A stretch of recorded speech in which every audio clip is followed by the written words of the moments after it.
Students, how are you all? I hope you all are doing really well. So students, today we are going to start chapter name largest in India.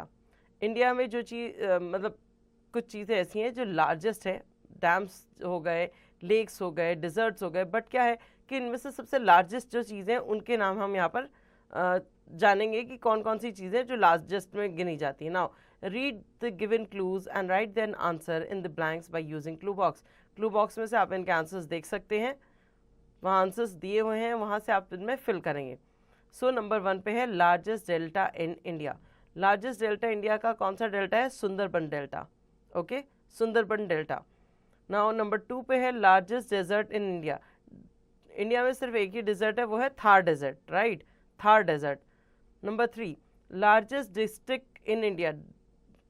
हमारी country का सबसे largest district वो है Kutch. Kutch. Now number 4 largest fresh water lake in India. Fresh water lake के बारे में lakes के बारे में हमने इससे प्रीवियस क्लास में भी पढ़ा था कि हमारे पास बहुत सारी लेक्स हैं हमारी कंट्री में. उनमें से सबसे जो फ्रेश वाटर लेक की लार्जेस्ट लेक है वो है Wular lake. Wular lake. Wular lake. Now number 5 largest man made lake in India.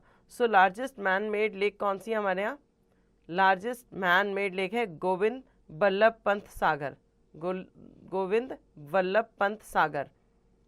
Now number 6 largest museum in India. Largest museum है Indian Museum of Kolkata. Indian Museum of Kolkata. Now number 7. Number 7 पे largest port in India, ये है Mumbai. Largest port in India is Mumbai. Okay, now number 8 पर है largest river island in India. Largest river island in India, ये है Majuli. Majuli. Number 9 largest river without delta. Largest river without delta. जो river है मगर ये कहीं पर डेल्टा क्रिएट नहीं करती है, ये है Narmada river. Narmada river. Now last में है largest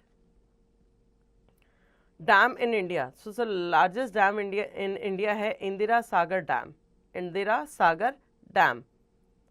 okay, now facts file. Rajasthan is the largest state in India. India का सबसे लार्जेस्ट स्टेट है राजस्थान. सो होपफुली आपने फिल कर लिया होगा और अब आपको इसको याद भी करना होगा क्योंकि ये बहुत इंपॉर्टेंट इन्फॉर्मेशन है. इन फ्यूचर आपको कभी भी इस तरह की इन्फॉर्मेशन जो है वो काम आ सकती है, तो इनको लर्न कर लीजिएगा एंड इसकी रिवीजन आप खुद से करेंगे.